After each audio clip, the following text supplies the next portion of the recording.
Isabelle Queval, vous êtes philosophe, maître de conférences à l'université Paris-Descartes. Nos entretiens ont déjà fait l'objet d'un premier volet autour des idées d'accomplissement de soi et de dépassement de soi, ce qui a fait l'objet d'ailleurs de votre premier livre, S'accomplir ou se dépasser, essai sur le sport contemporain. Notre deuxième volet va être consacré au corps aujourd'hui, qui est d'ailleurs le titre d'un de vos derniers livres, paru chez Gallimard. Alors, ce corps aujourd'hui, qui est un corps produit, qui est un corps nouveau, c'est un corps qui a fait l'objet, dites-vous, d'une véritable révolution. Les termes sont forts. Que faut-il entendre par ces termes, par ce terme de révolution?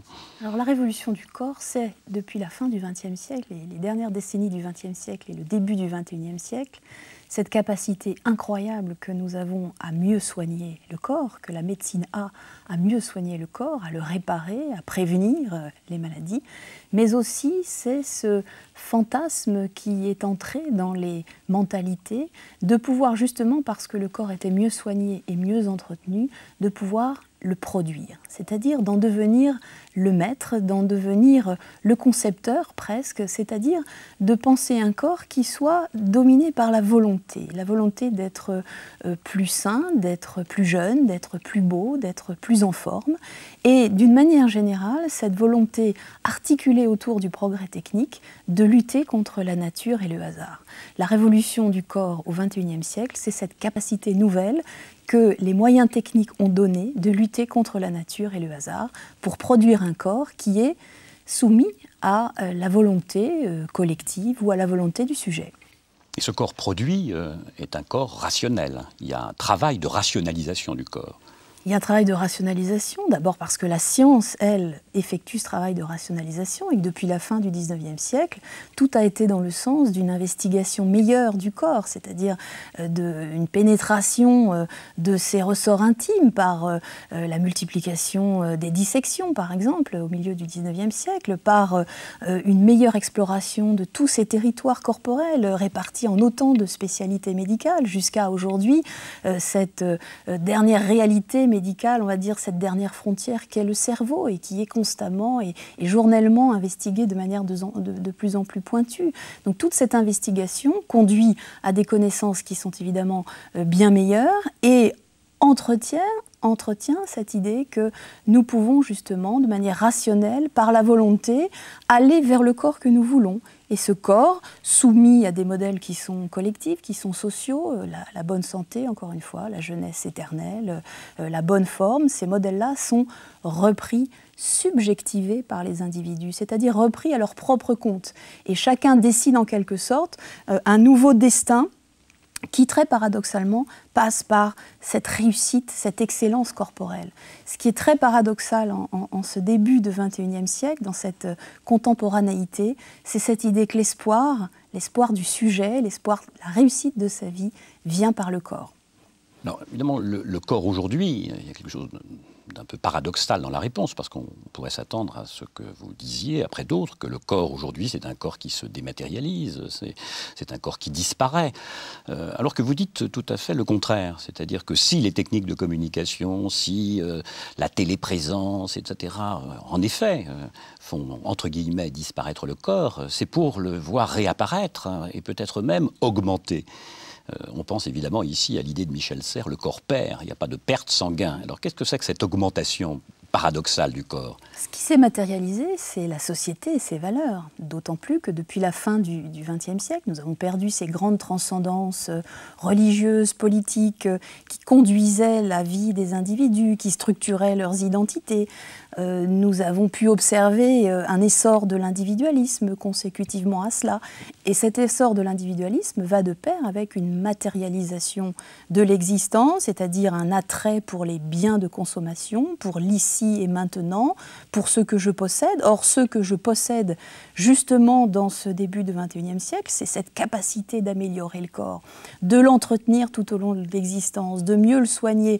L'augmentation de l'espérance de vie atteste d'une manière objective de ces progrès-là. Et ces progrès-là, repris par les fantasmes individuels, eh bien, conduit à ce qu'on projette justement un corps tout à fait maîtrisé, et cette maîtrise va jusqu'à la possible augmentation, c'est-à-dire la fusion du corps avec l'artifice, la technologisation du corps, et le fait que le corps, effectivement, ne disparaît pas, il se modifie, et il se modifie notamment dans ses relations avec la technique.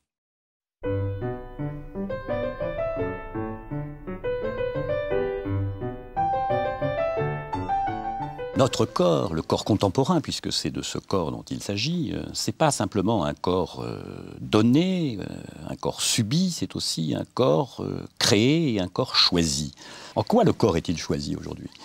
Pour la première fois dans l'histoire de l'humanité et de l'histoire de la pensée et des penseurs qui ont écrit et qui ont valorisé la raison à partir de réalités personnelles ou de réalités corporelles qui étaient vécues dans la douleur, justement, pour la première fois dans l'histoire de l'humanité, nous pouvons sur notre corps de réelles modifications qui améliorent la santé, qui prolongent la vie, qui améliore le confort de la vie longue à partir d'un corps qui n'est plus vécu comme une souffrance.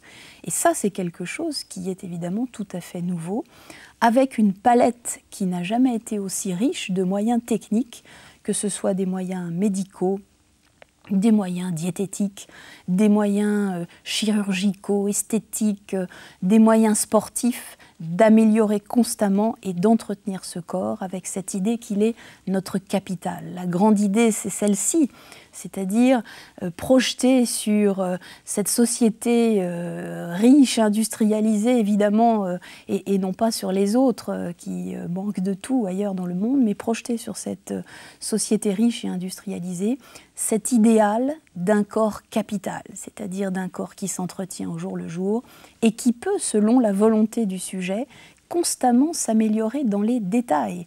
Nous sommes dans le registre d'une perfectibilité indéfinie du corps. Et là, évidemment, réside le grand espoir, qui est aussi un fantasme, fantasme d'immortalité, fantasme de ne jamais vieillir, fantasme d'écarter toujours les maladies, fantasme dans lequel sont pris les individus d'aujourd'hui.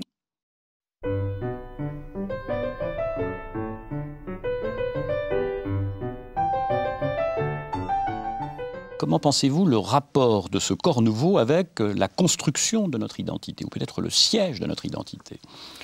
Si les grandes transcendances ont disparu, si les perspectives religieuses et politiques qui avaient animé nos sociétés jusqu'au milieu du XXe siècle ont disparu, ce que nous avons perdu en même temps, ce sont les ailleurs, ce sont les au-delà. Nous reste une vie terrestre, une vie relativement matérialiste dans laquelle nous investissons sur la base de consommation, sur la base d'aspirations immédiates. Et dans cette vie sur laquelle nous sommes en quelque sorte ramenés, rabattus, eh bien, nous avons cette capacité à espérer la vie longue. Et la vie longue, l'espoir de la vie longue, voire de la vie très longue, vivre centenaire et au-delà, cette vie longue est devenue la vie bonne. Ce qu'on a toujours appelé en philosophie la vie bonne, et qui n'est pas sans connotation morale, eh bien aujourd'hui, cette vie bonne, elle nous est prescrite par les médecins, par le corps médical, dans cette perspective-là. La vie la plus longue possible, et si possible en meilleure santé. Voilà ce qui est aujourd'hui la vie bonne, et voilà comment les individus sont en quelque sorte sommés de se réaliser.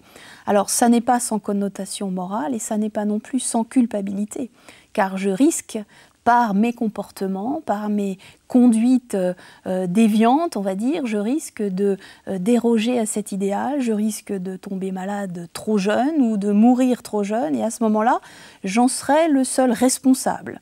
Cette grande liberté du sujet démocratique, évidemment, s'assortit d'une très grande responsabilité par rapport à ses choix. Et là, en matière de corps et de vie du corps, cette responsabilité s'assortit aussi d'une très grande culpabilité.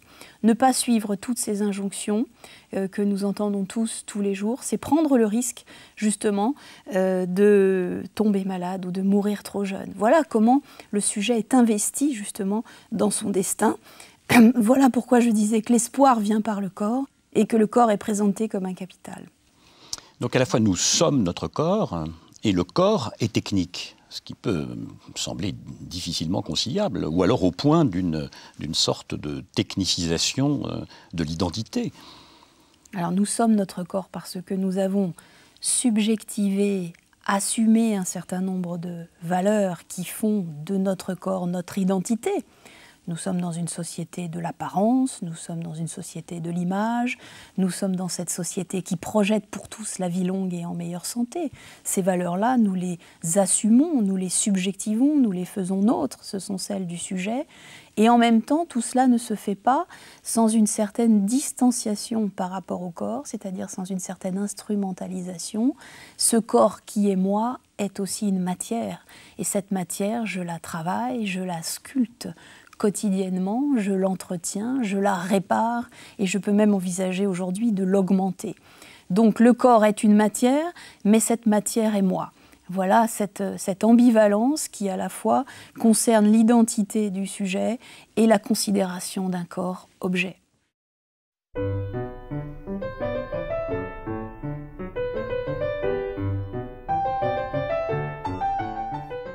La vie bonne, c'est la vie longue. Cette vie longue, elle s'obtient au prix d'un travail sur soi, de suivre un certain nombre de normes sanitaires, de normes médicales, d'entraînement, etc. Est-ce qu'on n'assiste pas à une nouvelle figure, là où était le prêtre, le philosophe, la figure de la sagesse antique, qui est la figure du médecin? Car finalement, le médecin devient un élément absolument essentiel dans cet impératif savoir pour pouvoir. Le médecin, la médecine, en général, sont les nouveaux moralistes. C'est-à-dire ce qu'on allait autrefois chercher comme conseil de la vie bonne auprès du philosophe, du directeur de conscience, du prêtre, éventuellement du professeur. Nous allons aujourd'hui le chercher auprès de la médecine. C'est elle qui dit comment bien vivre, pour autant qu'on admette ce postulat, c'est-à-dire que la vie bonne soit la vie longue. C'est aussi un postulat qui pourrait être contesté au vu de toutes les carrières brillantes qui, dans l'histoire, que ce soit des carrières de musiciens ou de poètes, se sont terminées par des vies écourtées, justement. C'est un postulat qui peut être discuté, mais en tout cas, c'est celui de notre société. La vie bonne et la vie longue. Et qui permet d'accéder et de sculpter, de cultiver cette vie bonne? C'est la médecine, c'est le corps médical, c'est le médecin qui nous dit ce qu'il faut manger, les comportements qu'il faut éviter, etc. Alors ça, c'est un fait objectif qui relève évidemment de la connaissance médicale, de la connaissance scientifique, mais c'est aussi un fait moral, puisqu'un jugement moral est porté sur nos conduites. Et ce jugement a des incidences qui peuvent être par exemple politiques, lorsqu'on gère la prévention de l'hygiène publique, des incidences aussi économiques, lorsque une banque ou une société d'assurance va décider de refuser un prêt ou d'accorder une prime en fonction des conduites alimentaires, par exemple, que vous avez, en fonction de vos comportements, en fonction de votre poids ou de votre hérédité. De la même manière que, par exemple, l'obésité est aujourd'hui stigmatisée dans la société, non pas seulement à titre médical, mais aussi à titre moral. On le voit lorsqu'il s'agit, par exemple, de faire payer 2 places dans les transports à des personnes obèses. De cette même manière-là, un jugement moral est assorti à ces considérations médicales. Alors, à chacun de construire son destin, et la construction du destin de chacun, elle fait avec le corps et avec la nécessité de construire son corps. Donc d'un côté, on pourrait se dire quelle liberté nouvelle, quelle ouverture sur un avenir dont on aurait la responsabilité, en tout cas, de le réaliser. Et d'un autre côté, tout ça est rapporté à des normes qui sont extrêmement strictes, des normes au fond collectives qui sont imposées, en particulier par les médias, par la publicité, peut-être même par l'éducation. Et derrière tout cela, il y a une notion importante qui occupe une place dans votre travail, c'est l'idée d'un paradigme médico-sportif. Qu'est-ce que c'est que ce paradigme médico-sportif? Alors, nous ne pouvons pas faire l'économie de cette perspective de la vie longue. Et nous sommes responsables de notre meilleur destin et de notre meilleur destin corporel. À partir de là, nous prenons en charge cette dynamique et nous la prenons d'autant plus en charge que nous sommes effectivement très libres. Mais cette liberté n'est pas exempte, comme vous le dites, n'est pas exempte de normes. Et elle est traversée par des normes.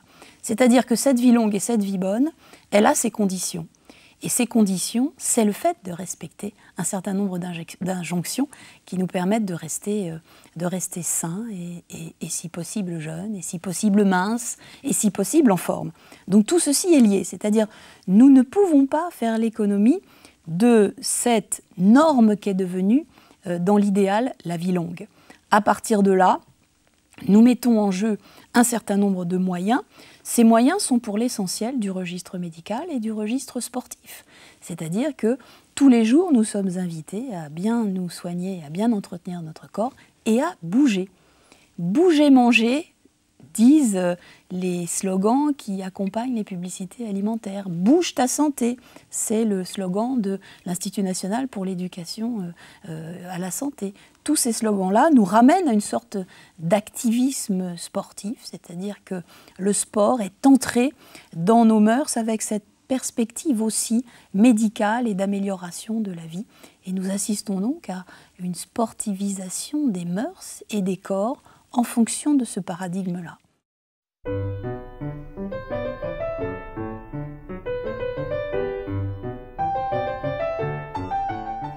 Donc il y a une sorte d'impératif kinétique, hein, on parlait de cet impératif kinétique, il faut bouger, la nécessité du mouvement.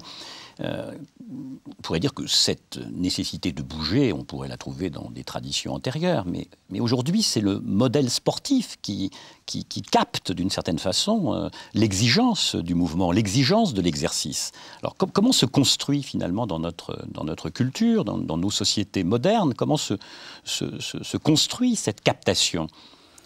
Alors, le modèle sportif fonctionne sur plusieurs registres. D'abord, il fonctionne sur le registre de l'image, c'est-à-dire que le corps sportif est présenté comme étant beau.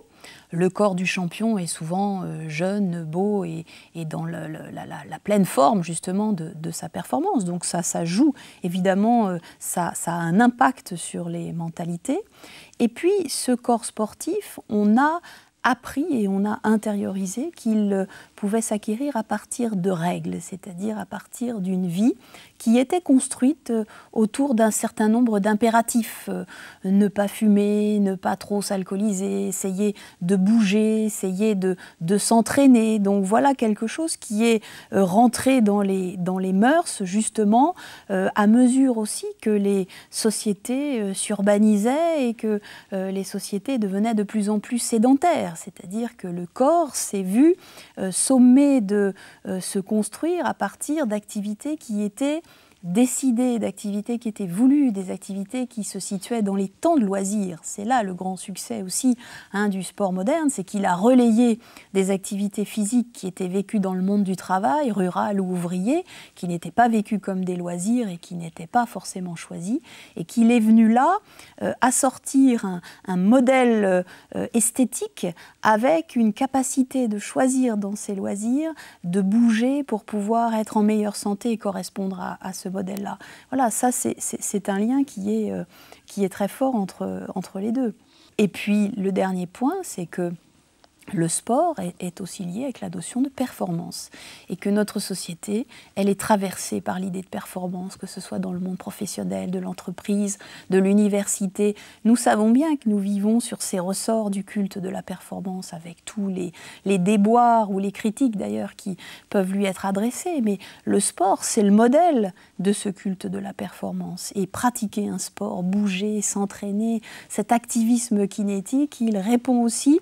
Et les entreprises ont utilisé ce modèle sportif et utilisent des grands champions parfois pour leurs conférences de mobilisation des employés.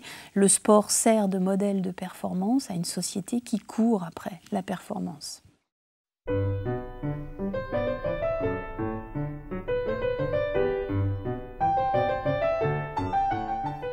Alors d'un côté, il y a cette vie bonne, ou cette vie heureuse, qui est une vie longue.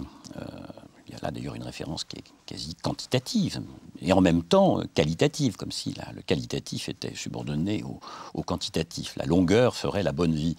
Le sport a sa part, bien évidemment, dans cela, et peut-être un sport qui est ici plus flou, à savoir ce peut être le sport loisir, ce peut être la nécessité d'entretenir son corps. Mais en même temps, le sport est un lieu, et surtout le sport de haut niveau, un lieu d'expérimentation. On n'est plus ici dans le modèle d'une sorte de sagesse déplacée vers le sport. Se profilent d'autres pouvoirs, médico-sportifs justement. Alors ce que nous aura appris la fin du XXe siècle et ce que nous observons aujourd'hui, c'est la dissociation entre cette sphère du sport de masse, qui est la sphère de l'exercice physique, celui qui est préconisé justement pour le maintien de la bonne santé, et puis la sphère de ce qu'on appelle le sport de haut niveau, apparu à la fin du XXe siècle, ce sport de la très haute compétition, où tous les paramètres dans la recherche de performance sont extrémisés. Travail sur les matériels, sur les matériaux, sur l'accompagnement médical, sur la diététique, sur les techniques, sur les gestuels, évidemment aussi sur le dopage. Tous ces paramètres-là font du sport de haut niveau, en plus d'être une activité économique avec ses codes propres et son marché propre, font du sport de haut niveau une sphère tout à fait à part. Et sans doute doit-on regarder cette sphère-là avec un regard critique ou avec un regard inspiré de valeurs qui s'inversent parce que ce sport de haut niveau nous présente justement un monde de l'excès, alors que l'exercice physique qui nous est préconisé par la médecine tendrait à nous procurer l'équilibre et l'harmonie. Et on observe cette dichotomie qui ne cesse de s'accentuer entre un sport de l'exercice physique ou du sport de masse ou de l'éducation physique qui vise à l'équilibre et à l'harmonie de l'individu et un sport de haut niveau qui, lui, met sous tension des athlètes, des psychismes et des corps jusqu'au point de rupture, avec évidemment les cassures que l'on connaît en termes de blessures chroniques, de phénomènes de dopage, de reconversion parfois désastreuse de ces grands champions. Et là, effectivement, ce modèle-là du sport de haut niveau est à questionner, sans doute selon le paradigme médico-sportif, sans doute comme un laboratoire expérimental, et ce sont ces excès mêmes qui sont intéressants parce qu'ils parlent à notre société et nous permettent de lire la société d'aujourd'hui.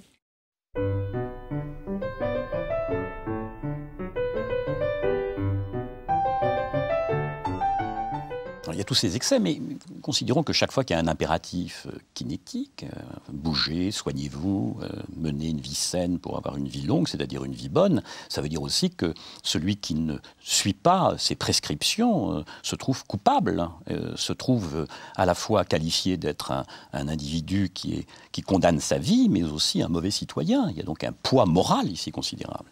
Voilà, le poids moral est considérable parce que la norme médicale est devenue une norme morale. Et qu'elle est liée maintenant à ce que vous dites, c'est-à-dire des impératifs qui sont pour beaucoup économiques. Comment financer la maladie de personnes qui n'ont pas respecté ces règles de bonne santé, ces règles médicales, comment interdire ce qui coûterait à la société en termes de pathologies déclenchées par toute forme de prise de risque, et d'une manière générale, comment s'inscrire dans une société avec d'autres choix que cette vie longue et cette vie saine. C'est aussi la perspective du choix d'Achille à laquelle nous sommes ramenés, pas simplement dans le sport de haut niveau et les risques du dopage, aussi dans le quotidien de tout un chacun qui voudrait éventuellement refuser ce modèle-là et vivre comme il le souhaite, tous excès et tout risque possible, sans considération de cette perspective normative. Mais cette perspective normative, elle est forte. Elle est pesante, voilà. Et elle est reliée justement à des conditions politiques et économiques qui sont elles aussi assez pesantes.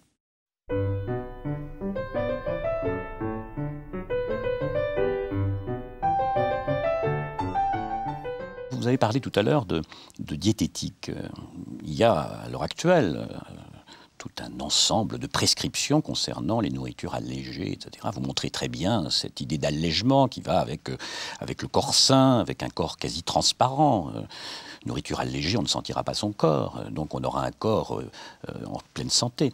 Mais d'un autre côté, vous montrez très bien que ces nourritures allégées, elles s'accompagnent toujours de suppléments. Les les oméga 3 par exemple. Cette idée de nourriture supplémentée qui vont de pair avec les nourritures allégées, ça pose un certain nombre quand même de questions de fond concernant par exemple le dopage. Qu'est-ce que c'est que le dopage au fond, sinon d'une augmentation des performances, une augmentation des capacités par des adjuvants? Alors, sur le premier exemple des aliments allégés, on retrouve là l'un des grands fantasmes de notre société, qui est le fantasme de pureté. Bon, pureté des aliments, purification des graisses, allègement du corps, traçabilité de l'alimentation. On voit bien que là, il y a quelque chose de très lourd aussi qui traverse nos consommations concernant l'alimentation. Ça n'est pas d'ailleurs sans confusion, car souvent on associe le naturel au pur, et on associe le pur au sain, et on retrouve là une espèce d'axe normatif qui confond ce que peut être réellement la nature, c'est-à-dire beaucoup de mixité, qui confond la santé avec la pureté, et qui là essaie de retrouver une sorte de virginité au travers des images de blancheur qu'on voit associées dans la publicité, au thème du lait, etc. Bon, ça c'est une première chose, l'idée qu'on pourrait purifier. Bon, comme si c'était la solution en matière d'ailleurs d'alimentation, comme en matière de langage, comme en matière de société, comme si ça pouvait être une sorte de solution miracle. Et puis la deuxième idée, c'est qu'effectivement, nous avons un terrain social qui est préparé justement par ces mêmes publicités, terrain social préparé non pas forcément pour le dopage, mais pour l'idée du dopage, c'est-à-dire l'idée d'une alimentation supplémentée, d'une alimentation améliorée, d'une alimentation augmentée. Et toutes ces publicités, pour les céréales, pour les enfants, pour les yaourts, pour les potages, nous vantent toujours des produits qui sont enrichis en quelque chose, en vitamines, en minéraux, etc. C'est-à-dire effectivement d'une alimentation qui est censée procurer une amélioration, qui est censée favoriser la performance. Et là, on perçoit bien cette confusion entre bien-être et mieux-être, entre santé et performance. Aller bien, en réalité, c'est aller mieux. Être bien dans sa peau, c'est être capable de performance quotidienne, aller travailler, parler en public, être en forme dans une soirée. Tout ça se conçoit à partir de l'alimentation, c'est-à-dire aussi à partir du thème de l'oralité, boire et manger entre guillemets de bons produits, et on voit bien comment cette expression des bons produits est connotée à la fois du point de vue alimentaire, médical et de celui des drogues. Les bons produits, qui sont-ils? Des produits qui vont favoriser la performance. Et donc, beaucoup plus large que le simple phénomène du dopage sportif, et encore plus que le simple phénomène du dopage sportif de haut niveau, beaucoup plus large, un terrain social se prépare qui peut favoriser un certain nombre de conduites addictives, pas forcément à des produits interdits, mais à d'autres produits, des compléments alimentaires, des alicaments, diverses injections que l'on peut trouver de manière plus ou moins légale dans le commerce, etc. Donc cette idée-là, elle est une base beaucoup plus large que le simple phénomène du dopage. Et elle est intéressante aussi parce qu'elle montre comment, animée par ce culte de la performance, notre société est aussi traversée par ce qu'on appelle les attitudes dopantes, c'est-à-dire dépendance psychologique à l'idée que je ne peux effectuer une performance qu'en ayant consommé des produits, et si possible des produits enrichis en. Voilà l'articulation du raisonnement, voilà comment aussi se préparent des mentalités, et voilà comment n'est pas surprenant ce phénomène du dopage et du dopage de haut niveau lorsqu'il s'inscrit, et lorsqu'on voit comment il s'inscrit sur cette perspective sociale plus large.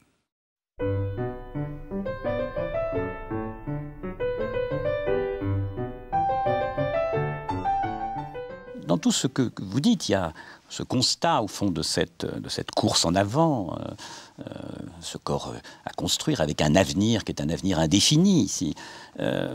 En même temps, il y a une certaine conscience, par exemple, dans le milieu scolaire, dans le milieu pédagogique, de contester un peu la recherche systématique de la performance, le stress. Il y a quelques militants dans le système éducatif qui vont contre cela. Ce qui est curieux, c'est ce décalage entre ce qui va finir par être admis dans le système éducatif et le modèle ou le paradigme médico-sportif qui continue à imposer finalement ces impératifs. Alors, le seul domaine social où le culte de la performance n'est jamais contesté, ou en tout cas pas de manière efficace ni probante, c'est le sport de haut niveau. Dans beaucoup d'autres domaines de la société, le monde de l'entreprise, avec la réflexion sur le stress, le constat de la dépression nerveuse généralisée, etc., qui touche nos sociétés, dans le monde de l'école où on s'interroge sur les rythmes scolaires, etc., cette réflexion a ses amorces, même si on n'a pas forcément les solutions, même si le culte de la performance continue à traverser notre société. Ce qui est évidemment frappant dans le monde scolaire, c'est la façon dont l'image sportive, l'image du sportif de haut niveau et du champion, la façon dont cette image porte, à tel point que dans le milieu scolaire, on ne parle plus que de sport et que les élèves disent « j'ai sport » pour dire « j'ai un cours d'éducation physique et sportive ». On appelle les profs de gym, les anciens profs de gym, on les appelle les profs de sport. Donc le modèle sportif, au travers de l'image du sport de haut niveau, s'est imposé dans le milieu scolaire, au détriment probablement de ce qu'étaient les valeurs de l'éducation physique, historiquement ancrées autour de l'idée de santé, d'hygiène, de bien-être, d'équilibre, etc. Donc il y a une espèce là d'ambivalence aussi qu'on retrouve dans l'expression. EPS, c'est en soi le résumé, l'abrégé de toute une histoire de conflit entre l'éducation physique et le sport. Mais il y a quelque chose de difficile à tenir pour les enseignants, c'est le partage entre cette force du modèle du champion et de véritables questions d'apprentissage et de pédagogie qui fassent du sport non pas simplement une activité de haut niveau et de performance, mais aussi une activité d'accomplissement de soi, de perfectionnement de ses qualités, d'apprentissage moteur et autres. Et la question n'est pas d'ailleurs de supprimer la compétition du milieu scolaire, car la compétition elle-même peut-être, et elle est éducative, elle est effectivement l'apprentissage de l'émulation, de la victoire, de la défaite, de la relation aux autres. Voilà, certains veulent parfois éradiquer la compétition de l'éducation. Ça n'est pas ça l'idée.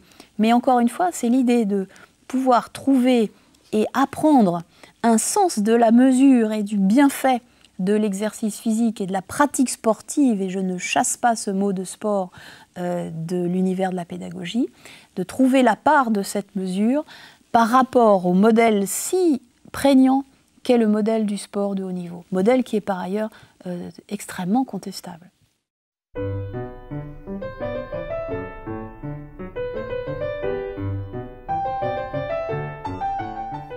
Donc il y a, vous dites, une sportivisation des mœurs et du corps et des corps. Ça, c'est un processus que l'on pourrait repérer dans la moyenne durée, depuis peut-être la fin du 19e siècle, au début du 20e siècle. Mais avec la transformation même de la sportivisation, c'est-à-dire avec l'intervention du pouvoir médico-sportif, il y a peut-être un changement qualitatif, c'est-à-dire que cette sportivisation, elle va s'accompagner d'une transformation en profondeur et des mœurs et des corps. Alors il y a très probablement une transformation en profondeur qui s'effectue, de par le fait que justement la volonté individuelle et collective a prise sur la nature et sur le hasard. Il y a une capacité très riche de modifier son corps et d'en jouer d'une certaine façon, grâce à la palette des moyens techniques à disposition. Et donc, effectivement, le corps peut aussi devenir cet objet fétiche, cet objet d'une perfectibilité indéfinie, infinie, toujours en chantier, qui me sert d'identité, dont je peux changer et que je peux modeler justement à mon gré. C'est vrai qu'il y a aussi une variabilité possible de mes apparences. Alors, la différence entre le paradigme médico-sportif et d'autres paradigmes qui seraient celui de l'art, par exemple, de l'esthétique, c'est que ce paradigme médico-sportif requiert pour ces modèles un certain type de temporalité. Ce corps sportif, ce corps sculpté, ce corps mince, je le construis malgré tout dans le temps, par un entretien médical, par un régime diététique, par une sportivisation de mes activités. n'est pas tout à fait la même chose de changer de look vestimentaire ou de, par exemple, se faire poser un piercing ou des choses comme ça, et d'entretenir un corps selon ce paradigme-là. Le rapport à la temporalité est sensiblement différent. Je ne peux pas en changer tous les jours. Je peux changer tous les jours de look. Je peux être effectivement dans ce que certains décrivent comme un hyper choix des apparences. Ça, je peux le faire du point de vue du look, du point de vue vestimentaire et d'autres attributs éventuellement. Je ne peux pas le faire d'après ce paradigme-là, parce qu'il faut une certaine temporalité, une certaine durée pour construire ce corps sain et performant. Et c'est pour ça que je considère que ce paradigme médico-sportif, il a sa spécificité, il est un axe fort des représentations du corps aujourd'hui, et il implique en même temps un rapport intéressant et nouveau du sujet au temps, à la temporalité. Donc finalement, la marge de manœuvre, elle est très faible, pour ne pas dire tendant vers le nul, entre d'un côté le corps choisi, tout ce qui serait à rapporter à l'individualisme contemporain, l'hyperchoix dont on a parlé tout à l'heure, et de l'autre la puissance des normes qui s'imposent d'une manière très draconienne. Donc ici, ce qui est en cause, c'est peut-être de retrouver quelques vieilles notions comme celle, je sais pas, d'aliénation par exemple. Est-ce que c'est une nouvelle aliénation ? Il y a probablement une forme d'aliénation dans le rapport addictif à ces contraintes. Et on le voit notamment dans le rapport au temps.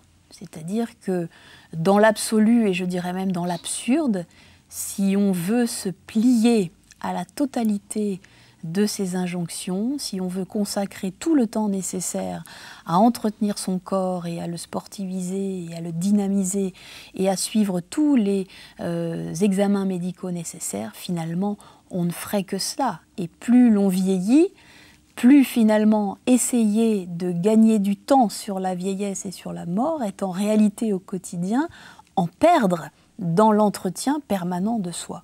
Donc comme en toute chose, évidemment, c'est la mesure qui semble la bonne voie, mais il y a une capacité, un potentiel addictif dans ce rapport aux normes et aux injonctions, tellement, effectivement, ces normes et injonctions pèsent sur notre société. Et donc là, on a effectivement une part qui est très subjective à trancher entre ce qui libère et ce qui aliène. Mais d'une manière générale, le rapport au corps, lorsqu'il ressortit de la notion d'entraînement, par exemple, met en jeu ces deux notions-là, c'est-à-dire la libération ou la liberté acquise par une maîtrise du corps, un silence des organes, comme disait Le Riche, quelque chose qui est de l'ordre de l'automatisme, et en même temps une aliénation provoquée par l'acquisition de ces automatismes. On a ça chez le sportif champion parce qu'il sait bien que pour parvenir à l'état de grâce ou aux gestes qui semblent exceptionnellement aisés qu'ont certains joueurs de tennis ou certains gardiens de but ou certains patineurs artistiques, etc., cette grande liberté exprimée, en réalité, résulte d'une grande automatisation, de beaucoup d'entraînement, et que la part entre liberté et aliénation, elle est là extrêmement ambivalente. Alors c'est la même chose pour le sportif ou le citoyen ordinaire, c'est-à-dire qu'effectivement entretenir son corps et vivre vieux dans un corps confortable peut procurer de grandes libertés, et en même temps devenir dépendant de toutes ces techniques de modification du corps et y consacrer tout son temps et tout son argent, c'est aussi le signe d'une aliénation.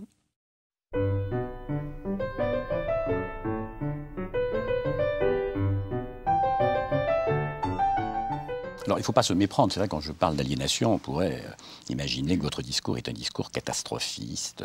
Ce n'est pas le cas. Vous ne produisez pas de jugement de valeur. C'est une approche philosophique, anthropologique. Si, d'une certaine manière, nous avons été libérés de notre corps, cela aussi est bénéfique. Le corps peut être réparé. La chirurgie a fait des progrès considérables. C'est certainement une bonne chose de prendre soin de soi le plus longtemps possible. Mais en même temps, le fait de libérer son corps, c'est nous livrer totalement à lui. C'est cela qui est saisissant, c'est cette ambivalence.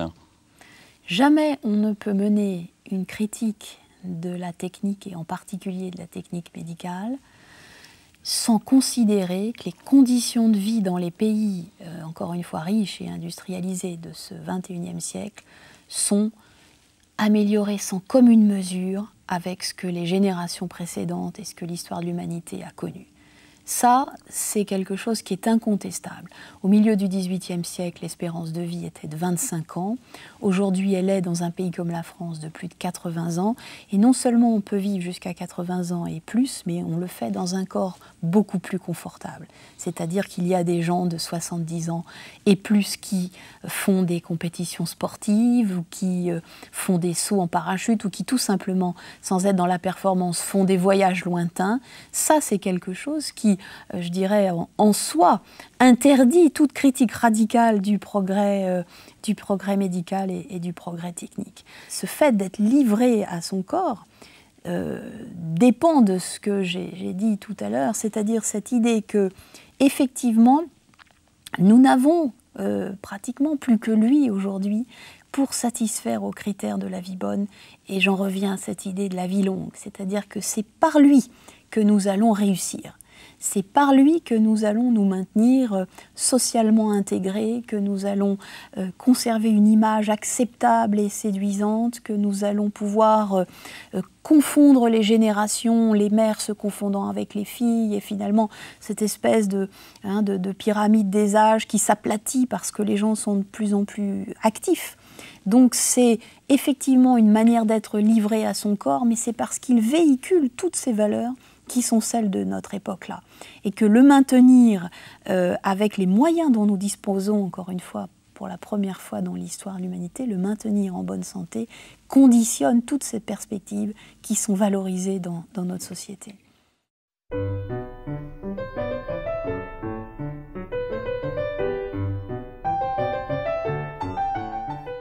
Mais alors, donc la vie longue, c'est la vie heureuse. Il y a là un modèle, des normes, nous l'avons dit. À l'intérieur de nos sociétés, sans parler de discours de classe, ne reprenons pas les schémas peut-être qui ne sont plus adaptés à l'évolution de ces sociétés. Mais est-ce qu'il n'y a pas là de nouveaux facteurs de discrimination sociale? Car finalement, ce corps sportif qui est un corps normatif, tout le monde n'est pas égal, je dirais, d'une certaine manière, à la fois culturellement, sociologiquement et économiquement, par rapport à cette norme. Est-ce que ce n'est pas un nouveau critère, au fond, de différenciation et donc de hiérarchisation? Bien sûr. Alors, non seulement nous espérons la vie longue, mais nous l'espérons en restant jeunes. Et là, évidemment, est le paradoxe. C'est-à-dire que nous nous projetons à 80, 90 ans ou 100 ans, mais nous nous projetons jeunes. Et tout le travail de l'entretien du corps, finalement, vise à réaliser ce fantasme-là, qui est de ne jamais vieillir ou de vieillir jeune. Bon. Ce qui explique en partie, et là aussi ce qui pourrait apparaître comme un paradoxe, c'est-à-dire qu'on espère la vie longue et on valorise cette capacité-là, mais en même temps, on critique la vieillesse et on ne valorise, en particulier dans les médias ou dans la vie professionnelle, on ne valorise que la jeunesse. Donc ça traduit véritablement un rejet qui a été admis par nos sociétés occidentales, rejet de la maladie et de la mort. Nous ne voulons plus les voir, nous ne voulons plus les penser pour nous. Il n'y a qu'à voir comment sont vécus comme des traumatismes, comme des scandales, la mort des gens jeunes. Bon, quelque chose qui est devenu dans notre société inacceptable. Alors qu'autrefois, ça pouvait être perçu évidemment comme un grand malheur, mais comme une fatalité. Aujourd'hui, nous ne voulons pas. Et pour exemple, dans les conflits armés qui existent dans le monde, en particulier la guerre en Irak menée par les Américains, on voit bien que le seuil de 3 000 ou 4 000 morts de ces gens jeunes est un seuil indépassable, inacceptable pour une société qui s'habitue à ce que les gens jeunes ne meurent plus, à ce qu'on puisse écarter médicalement, techniquement la maladie et la mort. Cette idée-là, ces idées-là, la maladie et la mort, nous ne pouvons plus les penser, nous ne voulons plus les penser dans nos sociétés. Nous sommes accrochés à ce rêve prométhéen médical que finalement la médecine pourra pourvoir à tous ces malheurs-là, c'est-à-dire qu'elle pourra les résoudre. Nous sommes accrochés à ce vecteur-là. Et ce qui est important d'ailleurs, c'est le travail de Paul Lyonnais, c'est de montrer que le recul de la mortalité infantile et de la mortalité maternelle fait surgir justement cet individu contemporain qui est au cœur de votre analyse, au cœur peut-être de cette recherche nouvelle d'identité. Alors évidemment, c'est une analyse décisive puisqu'on est passer en l'occurrence de l'enfant subi à l'enfant voulu. Bon, ça c'est un seuil historique effectivement très, très important et qui explique en partie les difficultés de concevoir la relation affective aujourd'hui entre les parents et les enfants, la relation autorité, ce que l'on doit à ses enfants, ce que les enfants doivent aux parents, etc. C'est effectivement une analyse décisive. Ce qui est marquant dans notre société, c'est la façon dont nous sommes passés, je dirais ensuite, dans un processus logique, de désirer, en l'occurrence un enfant, à décider. C'est-à-dire quelque chose qui, là, dépend de la volonté et de la maîtrise. En matière de naissance, aujourd'hui, nous vivons sous l'ordre du décider. Et il paraît, là aussi inconcevable, que l'enfant décidé, l'enfant voulu, ne soit pas obtenu. Un petit peu, je dirais, à l'extrême, comme s'il était lui aussi un bien de consommation, c'est-à-dire comme il était, s'il était un signe extérieur de réussite. Un enfant, quand je veux, c'était le slogan des années 68, mais pour signifier que je n'en voulais pas trop, ni que je ne souhaitais pas pour une femme tomber enceinte sans l'avoir désiré. Mais ce slogan-là, il a été en quelque sorte détourné par cette idée que désirer est devenu décider. Et qu'en matière de naissance, aujourd'hui, nous voulons et nous exigeons de la médecine et nous exigeons aussi beaucoup de la loi que les parents qui souhaitent des enfants puissent les obtenir. Ça, c'est effectivement quelque chose qui est assez frappant.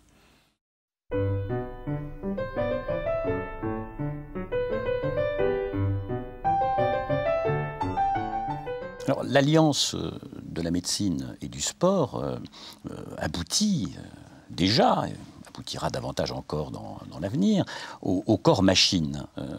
On en a déjà parlé, mais ce qui est important, c'est encore là, une autre fois, le paradoxe qu'il y a entre d'un côté le corps qui définit mon identité et d'un autre côté le corps comme lieu d'expérimentation. J'aimerais qu'on insiste sur cette idée de corps-machine, qui est l'une des perspectives, je dirais, d'accomplissement de ce paradigme médico-sportif.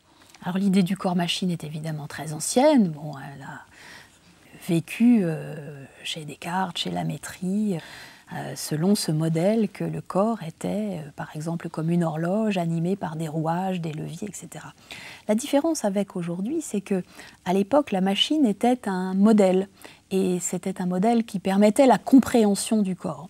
Et aujourd'hui, la machine n'est plus simplement le modèle, elle est intégrée au corps. C'est-à-dire que le corps est fusionné avec l'artifice, le corps est technologisé et les perspectives qui s'ouvrent aujourd'hui sont tout à fait, là aussi, nouvelles et révolutionnaires puisque les ingrédients machinaux, les ingrédients artificiels, les ingrédients non naturels sont de plus en plus intégrés au corps, soit pour le soigner, soit pour augmenter ses performances. Et qu'une question évidemment qui a toujours existé mais qui se fait plus vive surgit, c'est la question des limites et des contours du corps humain, si ce n'est de ce qu'on pourrait appeler la nature humaine ou si ce n'est de ce qu'on pourrait appeler peut-être plus justement l'identité humaine.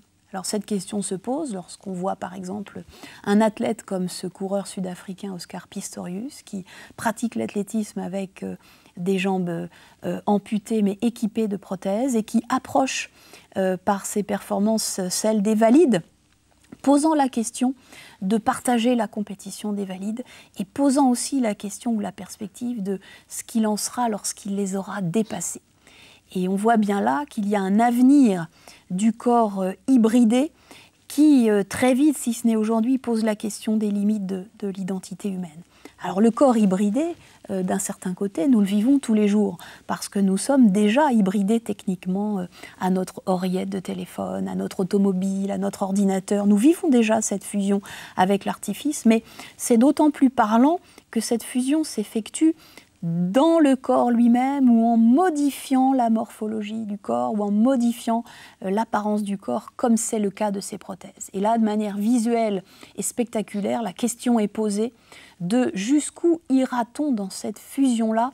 Et lorsque tous les organes auront été greffés ou interchangés ou remplacés par des organes plastiques, lorsque la dernière frontière qui est le cerveau aura été investiguée, et elle aussi manipulée par des ingrédients chimiques, artificiels, etc., la question est, qu'est-ce qu'il en est de l'identité humaine, quels sont ses contours, quelles sont ses frontières, jusqu'où va-t-on, où s'arrête-t-on, que peut la loi? Ce sont des questions qui sont tout à fait actuelles et où l'on voit d'ailleurs au passage à quel point aujourd'hui, à la fois concernant le corps vivant et le corps mort, la gestion du cadavre, à quel point la loi, le juridique est sollicité au travers de toutes ces questions-là.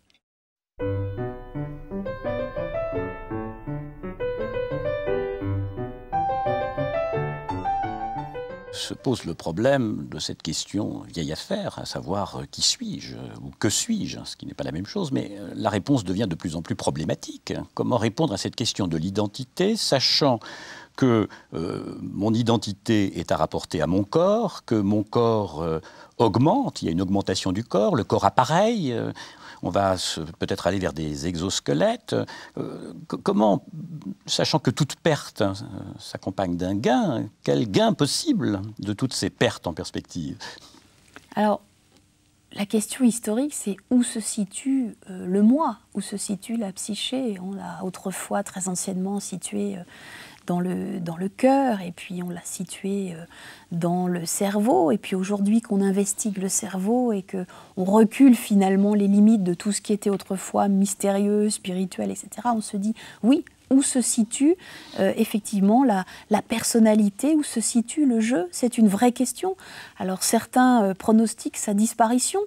D'abord parce que le corps serait amené à disparaître, remplacé par la machine, remplacé par l'ordinateur, les contenus du cerveau transplantés sur un disque dur, et puis aussi pronostique sa disparition parce que les intelligences artificielles seraient à même de non seulement reproduire les comportements humains, mais aussi d'en inventer à eux des propres, etc., à elles des comportements propres, etc. Bon, tout ça, évidemment, sont des visions futuristes. La question de l'identité, c'est la question, évidemment, je dirais philosophique par excellence. Qu'est-ce qui fait le jeu? Voilà. Est-ce qu'il y a un jeu? Bon, est-ce qu'il y a véritablement un sujet?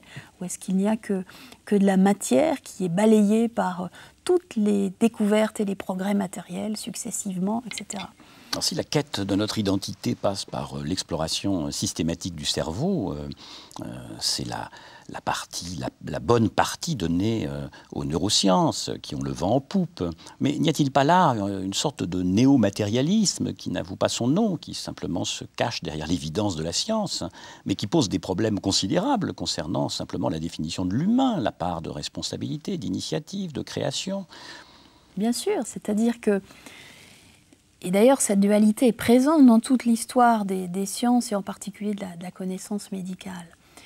Mieux je connais le corps, plus je l'investigue, plus je ramène à des données matérielles ses contenus. Bon. Ça a été vrai de toutes les découvertes médicales qui, au fur et à mesure, ont révélé les secrets de la naissance, les secrets des viscères, et plus anciennement encore, les secrets des humeurs, les secrets des muscles, etc. Donc ça, c'est vrai. Plus j'investigue et mieux je connais, plus je ramène à des considérations matérielles, ce qui autrefois pouvait relever de considérations spirituelles, magiques, religieuses, etc. Dans le cas des neurosciences, elles poursuivent le processus d'examen des aires cérébrales, qui est un processus assez ancien, en localisant aujourd'hui des phénomènes qui autrefois relevaient précisément de l'inexplicable de l'humain, du mystère humain. C'est-à-dire qu'est-ce que aimer, qu'est-ce que créer, qu'est-ce que la mémoire, où sont les souvenirs, qu'est-ce que le don, la pitié, qu'est-ce que l'abstraction.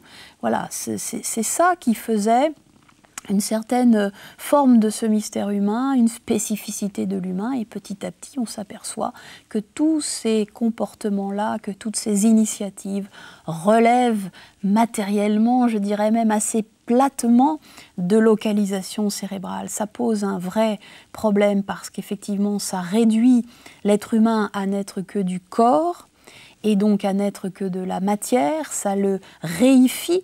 On constate ce qu'on pourrait appeler un aplatissement de l'âme sur le corps, une disparition de l'âme. Ça n'est pas la mort du corps ni l'adieu au corps, c'est la mort de l'âme, évidemment, puisque nous investiguons quelque chose qui est matériel.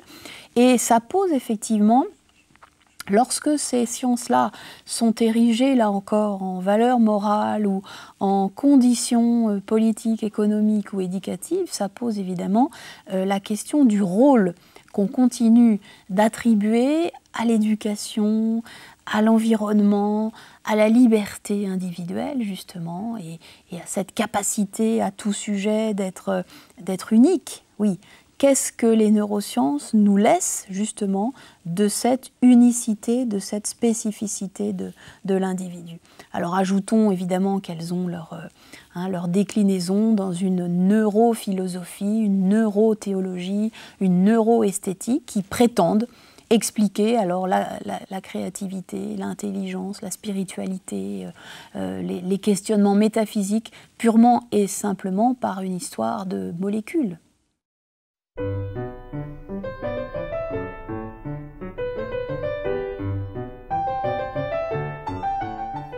Mais je voudrais qu'on revienne sur cette idée d'identité, puisque l'identité est problématique. Sans doute l'identité a-t-elle toujours été problématique, mais elle l'est d'autant plus, par exemple, lorsqu'on s'interroge sur le statut de l'appartenance sexuelle ou de l'appartenance à un genre. Là, le qui suis-je et le que suis-je sont dans un décalage très problématique. On peut penser aux travaux très en vogue aux États-Unis, de Judith Butler, par exemple, mais c'est aussi le problème qui a été posé par le cas d'une athlète ou un athlète sud-africain. Alors c'est une athlète, Caster Semenya, qui donc vainqueur du 800 mètres au championnat du monde, tout d'un coup fait l'objet d'une interrogation et d'une enquête à la demande de ses pairs, demande qui relève purement et simplement d'ailleurs d'un délit de faciès, puisqu'elle aurait l'air d'un homme et qu'une enquête est menée par la Fédération internationale d'athlétisme sur l'appartenance sexuelle de cette jeune femme. Donc pour l'instant, quel est son genre? Et il nous a été dit récemment que nous ne saurions pas finalement ce qu'il en était de cette enquête-là et que la médaille d'or qu'elle avait gagnée lui serait conservée. Bon. Donc ça, c'est sur le point strictement factuel de l'événement et des points de vue des instances sportives. Bon. On peut dire plusieurs choses. Sur cette question du genre dans le sport, et en particulier sur ce cas-là qui a été traité avec une violence inouïe, parce que c'est une personne qui a 18 ans et que le monde entier, tout d'un coup, s'est préoccupé de son identité sexuelle avec une médiatisation, une espèce de récrimination des concurrentes, enfin quelque chose de très violent. Sur cette question-là, précisément, on peut dire que le sport et le monde du sport de compétition manifeste évidemment un certain conservatisme dans le sens où il est attaché à organiser des compétitions qui classent les gens, alors par appartenance de genre, bien sûr, les hommes d'un côté, les femmes de l'autre, mais qui pourraient aussi discriminer les valides et les handicapés, etc. C'est-à-dire qu'on voit que cette activité sportive et héritée du XIXe siècle est une activité classante, comme l'étaient beaucoup des activités du XIXe siècle, et qu'elle ne sait pas gérer, évidemment, là en l'occurrence, cette question du genre, parce que la règle sportive fait que les compétitions se déroulent dans un certain contexte et que les catégories d'âge ou de sexe ou de genre sont faites selon certains principes. Ça, c'est un point, un aspect des choses. L'autre aspect des choses, je dirais presque à l'autre bout du spectre, c'est l'idée que l'on puisse petit à petit débiologiser l'identité humaine, c'est-à-dire cesser de l'attacher à des fonctionnements naturels, à des héritages naturels, aux héritages qui nous viennent des primates ou des animaux, débiologiser l'identité humaine, séparer par exemple le sexe de naissance et le genre féminin ou masculin, qui sont des constructions sociales. Bon. Alors ça, c'est effectivement une tendance, je dirais, forte de la philosophie et du féminisme américain. Et on voit par exemple Donna Haraway, dans son manifeste cyborg, nous dire que débiologiser, dénaturaliser l'identité humaine pourrait se libérer de cette appartenance à des genres stéréotypés et qui a d'une certaine façon, dans la mixité du corps humain avec la technique, voire dans la mixité du corps humain avec l'animal, des perspectives futures en termes d'augmentation, mais aussi en termes d'identité humaine par rapport à la société. Donc ce cas particulier de Caster-Semenya peut être interprété à la fois à la lumière des fonctionnements classiques, traditionnels et conservateurs du sport, qui obligent à trancher des catégories, mais on peut aussi peut-être lui donner sens par rapport à ces études modernes qui visent à débiologiser l'appartenance sexuelle, qui visent à dénaturaliser les questions de la naissance, par exemple, ce qui conditionne évidemment des idées nouvelles en matière d'adoption, de parentalité, etc.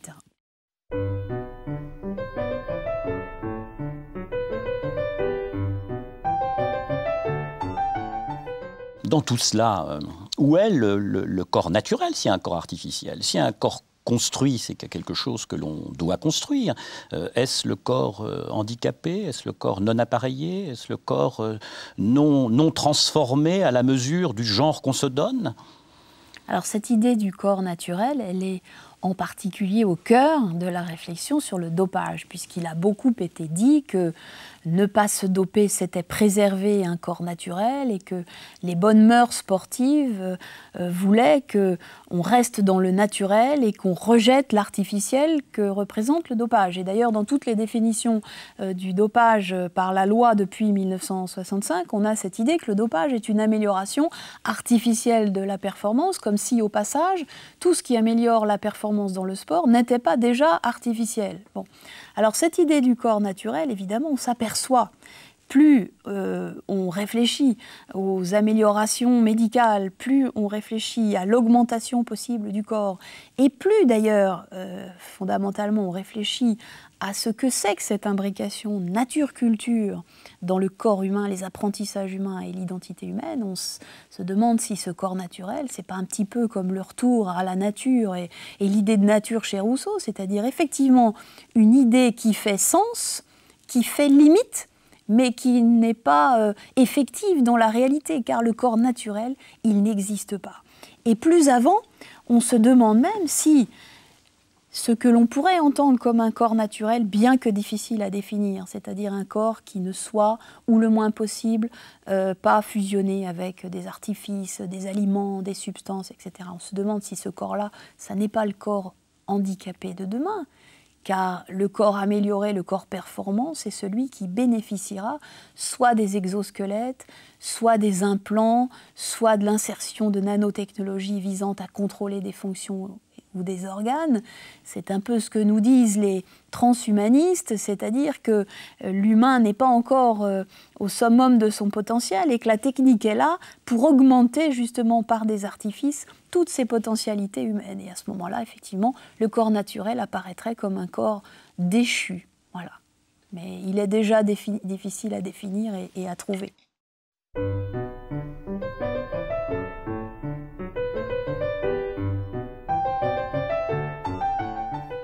Qu'on ne se méprenne pas, vous n'êtes pas technophobe, hein, c'est-à-dire qu'il ne s'agit pas ici de dresser le tableau d'un désastre annoncé vers lequel on irait inéluctablement, ni une catastrophe ou une apocalypse. Si catastrophe fils il y a, il doit être éclairé. En d'autres termes, il n'y a pas de technophobie. Pourtant, il y a une tradition philosophique très ancrée et très forte, en particulier en France. On peut penser à Heidegger, par exemple, sur une sorte de dissociation entre la technique et l'humain, comme si la technique était déshumanisante par essence. Alors je ne suis absolument pas dans cette dynamique-là, d'abord parce que sur le plan strictement factuel, on l'a dit, l'augmentation d'espérance de vie, l'amélioration des conditions de santé, de confort des individus que nous sommes dans les pays dans lesquels nous vivons, c'est quand même quelque chose qui me paraît important par rapport, encore une fois, à des siècles passés. La deuxième chose, c'est que je pense que l'être humain est technique par essence. C'est-à-dire qu'il n'y a pas d'un côté un être humain pur ou naturel, justement, pour employer à dessein des termes très complexes, et puis de l'autre côté une technique aliénante. Je pense que l'être humain, il est technique par essence, et que dès lors qu'il a pu prolonger sa main d'un outil, dès lors qu'il a pu graver, créer, etc., on était déjà dans un univers complètement technique qui s'est amplifié avec l'invention de la machine, qui s'est amplifié aujourd'hui avec l'invention des technologies. Ce qui pose question aujourd'hui, et ce qui souvent fait réagir certains de cette manière technophobe que vous dites, c'est qu'on a le sentiment que la technologie a tellement envahi nos univers, a tellement envahi nos villes, nos moyens de nous déplacer, de communiquer, modifiant les représentations à l'espace et au temps, modifiant notre rapport à la vitesse, modifiant nos conditions de travail, que effectivement, on peut parfois avoir le sentiment que l'être humain est dépassé et qu'il est dans ce rapport avec la technique, dans un rapport d'aliénation. Il ne faut jamais oublier aussi tout ce que cela permet et ne pas perdre la perspective que l'être humain, c'est un être en mutation constante, en évolution. Il n'est pas une fois pour toutes figé dans une naturalité ou une animalité quelconque. Il est en évolution. Et lorsqu'on voit, par exemple, les enfants jouer avec les jeux vidéo dont ils sont friands, dont ils sont parfois addicts, eh bien, on constate malgré tout que leurs représentations justement de l'espace sont considérablement améliorées, qu'un certain nombre d'aptitudes motrices sont décuplées et que des choses se modifient. Nous sommes dans un rapport de modification du corps et de modification de l'être humain par rapport à ses environnements et à ses modes de vie. C'est ça qu'il faut retenir, avec l'espoir et la volonté qu'il y ait un véritable pouvoir de choix, de capacité de choix justement, qui permettent de trancher entre la technique qui est une amélioration et celle qui est une aliénation. Mais cette question, ce pouvoir de choix, existe dans le cas de absolument toutes les découvertes scientifiques. Il y a toujours un aspect qui peut être utilisé positivement et un autre qui peut l'être négativement. On pourrait retracer l'histoire de toutes les découvertes. Donc c'est là que je situe le rapport à la technique, dans cette considération que l'être humain est technique par essence, qu'il est là dans des dimensions que probablement il n'a jamais expérimentées, mais qui sont des dimensions aussi de son évolution auxquelles il a non seulement à s'adapter, mais qu'il a aussi à choisir. C'est-à-dire qu'on est là, pour le coup, de l'ordre de la décision.